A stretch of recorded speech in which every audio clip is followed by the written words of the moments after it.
Welcome to session 24 on beams. In this session, we're going to have three parts. In the first part, we're going to discuss how we can determine the deflection of a beam for a given loading profile and geometric and material properties. We'll then discuss the procedure for calculating deflection. And then finally, we'll discuss how you will likely perform these calculations in the future as an engineer. So to kind of get us started, why do we care about deflection? Well, we may need to meet certain functional requirements. In other words, we may not want the beam to deflect more than a certain amount because it might put someone in harm's way, or it might cause there to be some type of issue in the functionality of the beam-like component that hinders performance. So maybe, for example, you have some type of walkway and it sags, or it may deform in some way, and that could be undesirable for the vehicle or the person walking across it, or there could be a misalignment between different sections. That may be a little bit harder to understand in the context of what we're doing today, but those might be some functional requirements.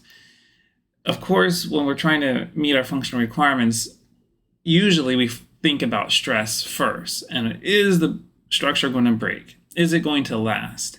And then we can start to think about deflection. But we could design for deflection first, and then go back and try to figure out, is it going to break? If a material is brittle, we might have cracking or failure in the future. So we want to also make sure that we limit the amount of fracture or micro cracking that could occur.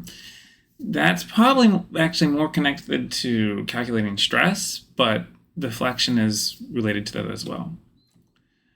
We might want to reverse engineer a system.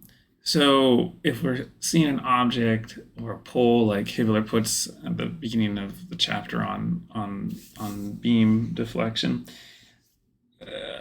if you could see like this pole deflecting by a certain amount, you could go back and try to figure out what the stresses are and get an idea of, well, will that pole in that environment continue to survive over the long term based on how much stress it's experiencing for a given amount of deflection. We also might want to make a cantilever spring. So think of a diving board, for example.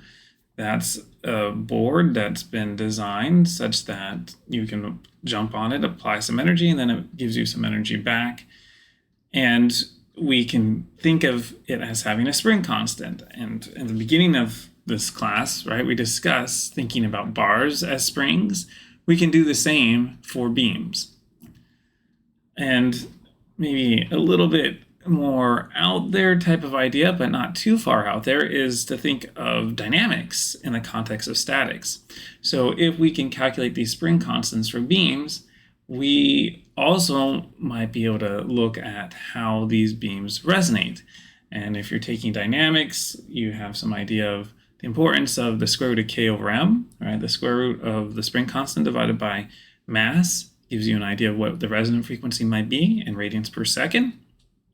So if you're designing beams, we can think about how these deflections that we're calculating in kind of a mode 1 type oscillatory behavior would be relevant to even acoustics, okay? Be going beyond vibration. So this slide is a review from the past, and it shows us some of the conventions that we've kept in mind when we're describing the loading on a beam. So usually, we're going across it horizontally with some type of X. We can think of little bits of delta X along the beam. We can think of the vertical components, Y, and then Z coming out of the board in some cases, or going into the board. We'll talk about that just in a little bit too.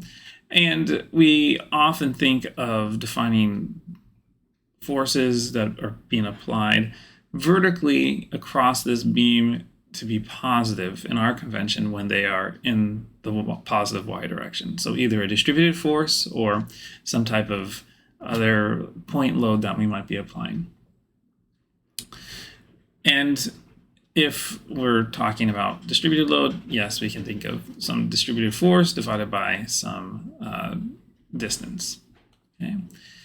If we're thinking about axial forces, so sometimes we write N here. Okay, we have kind of some conventions that we follow, in that if F is along the longitudinal direction of the beam and in coming out of a sectioned portion, then we can usually consider that to be positive. In reality, for beam deflection that we'll be discussing, we're not going to be thinking too much about axial or normal forces. We will, though, of course, be thinking about bending moments. And so it is important to keep in mind that the smiley face is the convention we're using for positive moment. And I like this figure too because it explains that if you have an X coming out of your section face and you have this moment, M, coming up like this, that we in fact do have a moment being applied, or an internal moment, in the positive Z direction. And likewise, if X is coming out this way, and again, Y is vertical, then Z would be going into the board. So this also makes sense as a positive way to think about the moment, the internal moment, right? When you have applied moments or you have reaction moments externally on the system, right? We don't care too much about the convention for the sign of positive and negative for moments, but we do care when we are moving across and doing our internal calculations, or our calculations for internal bending moment and internal shear force. So here is the convention shown for internal shear force, and we have here that if you're sectioning and opening to the right, we're going to say V is down, and if you're sectioning and leaving the left and you have a V, you're going to say it's up. Okay, and we talked about this before, but not everyone agrees. Okay, so CDL, Crandall, Dahl, and Lardner use a different convention. Now, there are different types of constraints for beams, and we can kind of get a little bit of an idea of what they might entail. So here we're trying to say this is a free end, this is a free end, okay? And there's no constraint, right? We have these other constraints here and here, but there's no constraint here. There's on displacement or on rotation. There's no restraining force, and the curvature is also zero, okay? Or the slope, if you want to think about it, is zero, right? Pin constraints, they do have a hold on the displacement, but they do not constrain rotation, okay? And they also provide reactive force. You're like, oh, I know this already. It'll become relevant, more relevant in a second, and we're actually going to review this same type of idea, all right? Because it's pretty important. And then fixed wall constraints, they do like this end. This is a free end, of course. This is a fixed wall constraint. That's going to keep the displacement at what we would say 0. It also is going to constrain rotation. Okay, so the slope coming out of there would be 0. There would be some moment there, okay? And there would also be some restraining force, okay? So what we're interested in figuring out in today's session is what we call the elastic curve. So how, and you'll see these kind of lines drawn. There's not one here, but in these two instances, this is depicting the deflection of the beam. And, you know, if you've ever stood on a 2x4 or you know, really walked across any flimsy, shall we say, or flexible structure, you've been able to see some sag, right? And so what we're essentially doing today is figuring out what that sag is. And we should be careful in that there are some limits to what we're doing. This is for small displacements, okay? And so if you have large displacements, what we're talking about is not going to hold very well, okay? But and if like you have plates where you have a width going very far into the board or the screen or whatever we're looking at, then it also is not going to apply super well. But for kind of slender beams under many situations, we're able to make pretty good approximate evaluations of the deflection. Okay. Now let's talk a little bit about curvature of a beam. So the curvature with our convention goes with the sign of the internal moment. So if we have positive internal moment, we're going to have positive curvature upward. And this kind of makes sense because we've talked about the smiley faces before, right? So we have positive internal moment, positive curvature upward, and we have some radius here. We've talked about this a little bit in the past about relationship between strain and radius of curvature. And one thing with that positive curvature, it means that the center of a circle that we could draw, okay, relative to a given location, that is going to be above the beam. And likewise, if we have a negative internal moment, the beam will be undergoing a negative curvature, and the center will be below the beam, at least in a particular location. Now, a long cylinder beam, it could go, it could be positive curvature in one location, negative curvature. Did I do that wrong? I don't know. The radius could be above, that's positive, right? And then over here could be negative, right, along the beam. And this is just, these two are just to kind of give a qualitative idea, okay, of what the curvature of a beam might look like. So we have the ability to calculate the shear force across a beam, and you can go back, look at previous sessions to see how we do this, either through the integral method or through free body diagram, internally with slices. But typically, you're first going to start with doing external equilibrium, and then either look at boundary conditions or look at for the integral method, or you'll do what you did in statics, where you take slice and look at the internal bending moment and internal shear force.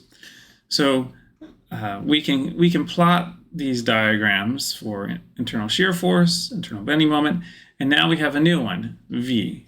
Okay, and this V is what we're going to consider to be the elastic curve, the displacement as we go across. And we define V to be positive in the y direction as well. Okay, so this is actually negative V, what you're seeing here, but it has positive curvature. Similarly, okay, this is a system where now P has just been moved to the side, and so we see that there's a shift in the shear force, there's a shift in the bending moment. The bending moment is positive throughout here. So what does that mean? That means that we will have negative displacement, right, of the beam as we move across it, but it's going to have positive curvature, okay, as we see here. Now you may be thinking, wow, the force P is over here. Why in the world I would expect it to be bottoming out where I have the P? Well, it turns out this is a qualitative perspective, but if we use the formulas that we'll be showing further on in later parts, it will become more clear, or you can calculate that in this particular case where your 0.8 over here, it actually turns out that this bottoming out is around, if I calculated it earlier, I think it's around 0.57. So it actually is just slightly to the right of the middle. Now, let's get going with some derivations. Okay, this may be the part where you're like, oh, I don't really want to do this. I'm just going to fast forward. I understand. That's okay. But if on a Friday night you're really bored and you want to understand how we derive the moment curvature relationships, and how we derive the displacement, right, in the vertical direction across the beam, you can come back and watch this. So we want a relationship between the radius of curvature and the bending moment. We actually have done this before, okay, but we're going to take it to the next level. We recognize that there's shear force, but the contribution of shear force for long beams is generally minimal. And that kind of makes sense if we recall the discussion we had about double shear, single shear, and what a long versus short beam looks like, and how might shear force dominate over the bending moment, okay? So we typically are not worrying about shear. In your next class, design mechanical components, when you cover Castigliano's method, you'll be able to look at energy, and you'll actually be able to calculate out the contribution to shear. And once again, you'll see that it's very small, and you typically ignore it. Okay, so x direction is the distance along the longitudinal axis. M is a bending moment. V is or little v, we should be careful, right, is the positive upward displacement. It's not the greatest that we use v, and you might see some other letters used. For example, on some of these references in this from the Wikimedia Commons, people are using w. Well, w is fraught for us as well because, well, that's what we usually use to describe a distributed force. So anyway, lowercase v, all right, is what you'll see for the displacement in the vertical direction. Now, when we describe these relationships, this is pretty much a blast from the past, right? We can think of a beam that has not yet been deformed, and we can think of y as the distance from the neutral axis, right? So if we have a beam and we have a portion of that beam and it has some length delta x, and we have some type of longitudinal axis or a neutral axis, we can think of the distance y above that neutral axis as being our kind of location of interest. And we can think that initially this width is just the same as delta x, okay? So this is selected delta x, small length of the beam. Now, when we look at the deformed element, what we see is that we have some angle, okay, of curvature. We'll call that delta theta, and this is about some point O, some distance away. And we can talk about the radius of curvature that we have, and we'll say this is the radius of curvature to the neutral or longitudinal axis. Now, along the longitudinal axis, we know that delta x has not changed from here to here, right? That's kind of our definition of the longitudinal axis, or the neutral axis. And once again, we can describe some point y. Now, a point y, or a point above, or a distance, or a line above the neutral axis, does not have the niceness, or it's not even niceness, that's too subjective, but it doesn't keep its original length. It can change, and we call that a delta s prime. Okay? And then we can say, well, this is happening because there are some moments being applied, or there is internal moment here. Okay, so we have our beam, and we're saying that it can undergo some radius of curvature, right? Some bending when we have some applied, or we have some internal bending moment. And we can discuss how we have this center and radii going from that center to different locations along the beam. And we see that A, B, and C, or A1, B1, C1, they're getting closer to each other, right? And D1, E1, F1, they're getting farther apart. And we can also describe the radius of curvature again to the neutral axis or to a given location. And we have the angle that these different regions carve out. Okay? And Hibbler, I used the term already, longitudinal axis and neutral axis interchangeably, but CDL and Hibbler kind of use slightly different terminology, and that's why I use them. Here's the deformed element again. And if we look at a location specified by y away from the neutral axis or away from the longitudinal axis, we can do a little geometry and we can do a little bit of algebra and even a little bit of calculus. Okay, so here we have the strain, okay, at a given location away from the neutral axis as being described as the change in length over the original length, right? So that's delta S prime over delta X, or the delta S that we originally had, and that's divided by delta S. And then if we take the limit as that goes, delta S goes to 0, that's going to give us the strain. We know that delta S is equal to rho delta theta, and we can say that delta S prime, okay, is going to be rho minus this y times the delta theta, okay? So these are not the same quantities. And we run a little bit of algebra through here, substituting these in there, and we're able to get that the strain is equal to minus y over rho. And this we've derived previously, okay?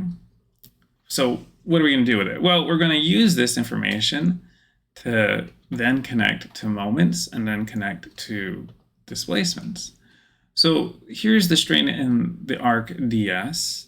Okay, so this is what we're looking at here at a given location, right? So ds prime is at some location away from the neutral axis or longitudinal axis. ds, though, right, that's the original, and that's not changing, okay? At least it's the original, okay? And it's also defined by rho d theta, okay? What is the S prime? Well, that does depend on where we are from the neutral axis, and this is what we can define there, and we can get the same relationship that we just had. Now we bring out Hooke's law, and we bring out the flexure formula. All right, so Hooke's law, this is good for uniaxial loading and for calculating out the relationship between a stress and a strain through an elastic modulus. And the flexure formula, right, this is what we used previously to calculate what the bending stress is at a given location above or below the neutral axis, right? That's given by y. I is the second moment of area. And for a rectangular cross-section, that's going to be pi, or for rectangulars, bh cubed over 12. Okay, for a circular cross-section, that'll be pi c to the fourth over 4. Okay. Anyway, now we have this relationship, and this relationship. Combine them together, right? So we have sigma equals negative my over I over here, and we have sigma, right, is equal to E epsilon, plug in epsilon, so we have minus EY over rho, okay? So we're just combining these things, and now we have a new relationship. We have that the 1 over rho, or the radius of curvature, is equal to m over EI, okay? The y's cancel out here.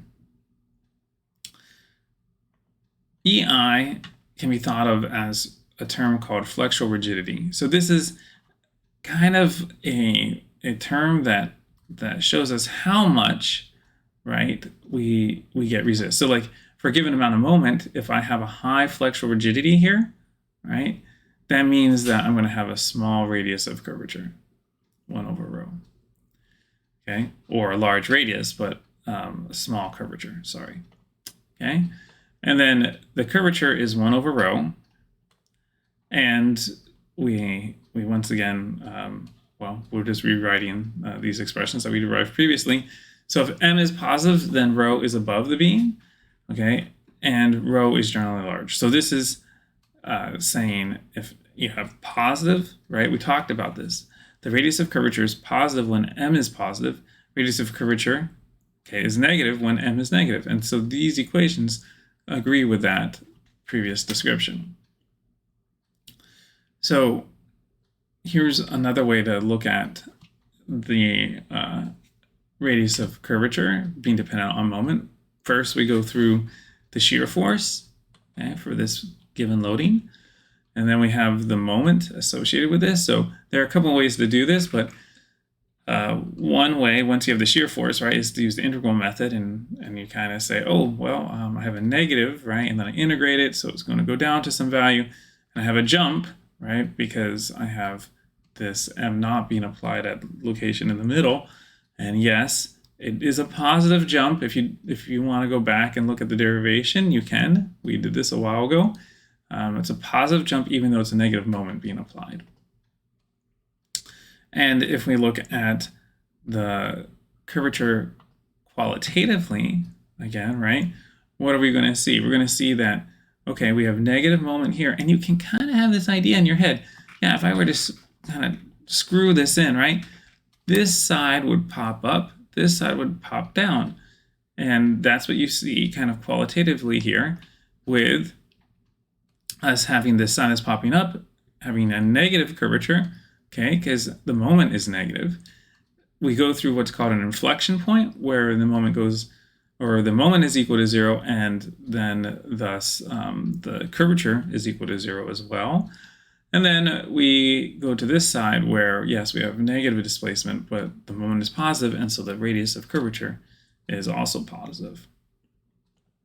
All right, so what about deflection? We still haven't gotten there. Well, we're about to. If you go back to calculus, you'll see something about radius of curvature as being the second derivative of displacement with respect to x over this quantity, 1 plus dv dx squared to the 3/2, right? Looks a little bit nasty, but that's the definition for radius of curvature. Now,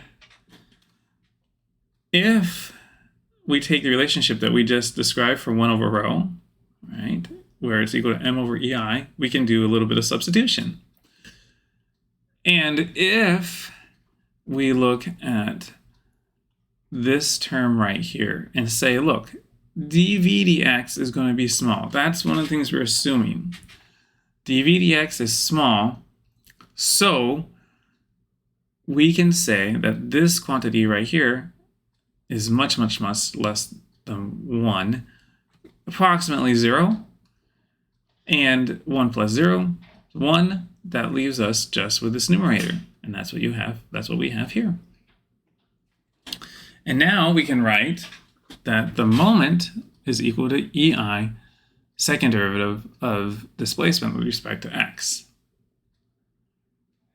And you're like, wait a second. This is a different v, so don't confuse this little v, okay, with big V, right, which is shear force. But remember, there was something about v equals dm dx. There was something about v equals dw dx. They're going to come right back here, right? V equals dm dx.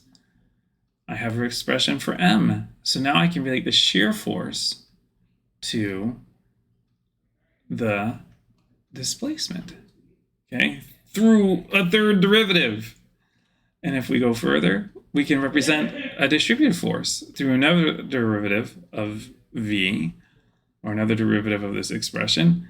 And so that means that the distributed force is related to the fourth derivative. So now we have expressions saying moment is related to the second derivative, shear force is related to the third derivative, and distributed force is related to the fourth derivative. And these are the equations you want to write on your formula sheet, okay, or on your notes for the next exam. In all cases, these equations are describing vertical deflection. We see v, little v, little v, little v, okay? They all have this flexural rigidity coefficient here, Okay. And so what's different is, right, which derivative you're taking and what it's equal to, right? So the fourth derivative is equal to the distributed force. The third derivative, and of course times the EI, flexural rigidity, right, is equal to the internal shear force. And the second derivative, all right, times the flexural rigidity is equal to the internal bending moment. So we've derived this. Let's do an example. And for a moment, forget a little bit about the mechanics, what this actually looks like. What we're going to do is just look at the math. Okay, so if you're into the math, this is for you. Okay, so let's say we have the following expression for Wx and boundary conditions. Okay, so I haven't even drawn a beam, all right? But we have a distributed force equals minus W naught. Okay, so you have an idea of what that might look like, right? But I haven't drawn it. We're going to do some algebra. And then here are some interesting boundary conditions. So at x equals 0, we're going to say little v is equal to 0. We're going to say big V is equal to W naught L over 2, and M, the internal bending moment, is equal to 0. And then another boundary condition at x equal L, we'll say little v is equal to 0. So how do you go about solving this? Well, let's just do the math, all right? We know that the fourth derivative of displacement with respect to x times the flexural rigidity is going to be equal to W of x. We know what W of x is equal to, so this is equal to minus W naught, so we just substitute it in. And we are kind of, what do we do now? Well, let's integrate so we can go up a level. We can go up a level to the third derivative times flexural rigidity, okay, is equal to, well, integral of this plus a constant, okay? But the third derivative times this is also equal to big V, the shear force of x, okay? Now, we have a constant here, and it'd be nice to be able to get rid of that constant or have an idea of what's going on. Well, look, we can go through our boundary conditions, and at x equals 0, we have that big V is W naught L over 2. So that is a boundary condition. When we plug it in here, or here, right, when we solve, we say that in order for this to be 0, all right, or this to be 0, or this to be 0, then we need that W naught of x plus C1 is equal to 0. So C1 has to be equal to W naught L over 2. Oh, did I say, no, V of 0 is not equal to 0. V of 0 is equal to W naught L over 2. Okay, I might have misspoke there. So now EI times the second derivative, all right, or we integrate one more time, okay? So we integrate up. We take this expression, we integrate, or take this expression, integrate it up. So W naught over 2 times x squared plus C1x plus C2. So we could have gone ahead and substituted W naught L over 2 in here, whatever. And now we have another constant, C2. And you're like, well, what do we do? I want to figure out what C2 is, if I can as well. We remember that the second derivative of displacement with respect to V times the flexural rigidity is equal to M. And then, maybe we can use another boundary condition. We can. M of 0 is equal to 0. Okay, so we can plug in that value. And what does that mean? It means that, okay, plug in 0, 0, plus 0 has to equal 0, right? Or plus C2 has to equal 0. So C2 has to equal 0. Now we can do another integral up, okay, on this expression, right, with the appropriate C1 and C2, which we have here. So C2 is equal to 0, C1 is equal to W naught L over 2. We do the integration, all right, and now we get that we're going to have W naught over 6 times x cubed plus W naught L over 4x squared, and then we have another constant. What do we do here? Well, we can say that the derivative of the displacement with respect to x is equal to something, but doesn't look like any of our boundary conditions help us exactly. So maybe we had to do another integration. So let's integrate up. EIV now, we integrate again. We've integrated this expression and we add another constant. So we have the C3x and we have a C4. EIV is equal to this. Well, look, we have two boundary conditions for V. We have one at x equals 0 and one at x equals L. We can plug those in, okay, and figure out what these constants are, right? Two unknowns, two more equations here, two more boundary conditions. So if we plug in 0, the displacement has to be 0 if we plug in x equals 0. So C4 is equal to 0. That's nice. If we plug in V of L is equal, or we plug in x equals L, that's got to be equal to 0. That means that now this expression with the C3, everything else is known, has to make this come out to be equal to 0. So C3 has to be W0 over 24 L cubed. And finally, all right, when we write this out, we can say that I know my C3, I know my C2, I know my C1, and this is the resulting expression, okay, for EIV of x. Now, what does it really look like? This is just written the same exact thing. Well, this is a familiar system, okay, just in disguise. Often you're going the other direction. You're going from a given drawing to these situations with expressions that you have to integrate and boundary conditions. Okay, and we'll do that in the next part. But I just wanted to point out, we'll lay out the procedure in the next part of this session. But I want to point out that, in fact, these sets of equations that we've been manipulating do correspond to this physical system, where we have a distributed load across it. We can approximate, or we can simplify that to be in a point load in the middle when we do external equilibrium. Okay, and if we use the external, or if we use the integral method, right? So I'm not doing a slice across the whole thing. I can kind of say, oh, I know what my boundary condition is on the left side, and I know what my boundary condition is on the right side, and this system is symmetric, and I can do the integration, right? So that I can make I can make the diagrams if I want, okay, across it, and I know what my I know the distributed force is this, so I guess I should be careful, more careful. So to make it simpler, yes, I can do the bending and shear force diagram, right? But do I need to, all right, to solve this particular problem? Because I already know what my Wx is, and now I'm trying to figure out enough boundary conditions because I have to do 4 integrals, okay? So 1, 2, okay, and then 3, 4, right? Because this is just at the left side. And so with that, we're off to the races. We're able to run about and do the math that we just did to figure out this elastic curve, right? Which is what we did here and what we did on the previous page. Kind of for extra credit, we can ask ourselves, when is this displacement a minimum, right? So when is it, or you could think of, some might think of it as a maximum, but when is it most negative, okay?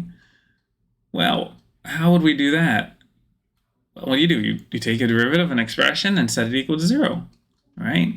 So we have, this is our expression for displacement, right, times the flexural rigidity, but we can take the derivative of this, which we already have on the previous page.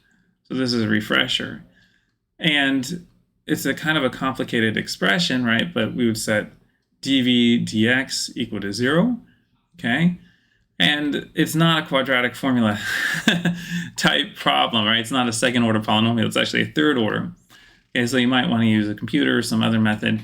Okay, but in this case, it's symmetric. Where do you think it's going to be at a minimum? It's going to be at the middle, right? And this is a symmetric system. So if we plug in x equals 0, or x equals L over 2, what we will see is that, in fact, this expression is equal to 0, okay? And that means that we are, in fact, at the local minimum for the system. All right. So this is kind of, if you like to do math, or if you like to do algebra, this is the section for you. Okay. Or session and part for you. We're going to do, hopefully we'll get to a point where by the third part of this session, we'll do a little bit less math. Okay. But for now, lots of fun with algebra. Okay, so here's the question for part 1. We have the following expression for w of x and boundary conditions. What is v of x at x equals L over 2? And in fact, it's not w of x. Okay, I had to change this. Hold on. Where's the pen? No. Where did I put my pen? Excuse me. Okay. Sorry. Okay, so it's actually M. Okay, and I want to distinguish that difference from the previous question. Okay, because you have an option, right? You could always start with the fourth derivative of displacement equal to or the flexural rigidity times the fourth derivative of displacement is equal to distributed force, right? But if you have an expression that gives you the moment, right? If you calculate the moment, then you only have to do 2 integrals, okay? I think I should probably emphasize this point just a little bit, okay? That if you, right, I went too fast, right? If there's no reason to do 4 integrals, okay, if you already know what the moment is across the beam. If you know what the shear force is across the beam, you can do 3, right? I mean, we also know that dm dx is equal to v, so this is not really a surprise. So you don't have to do 4 integrals, okay? But if you're given a distributed force and you don't know what the bending moment profile is, then yeah, you're going to probably want to do 4 integrals, okay? But if you're given M, then you just go ahead and you do 2 integrals. Okay, so hopefully this problem will be a little bit simpler. Okay, as you end this first part of our session 24 on deflection. See you in the next part soon. Thank you.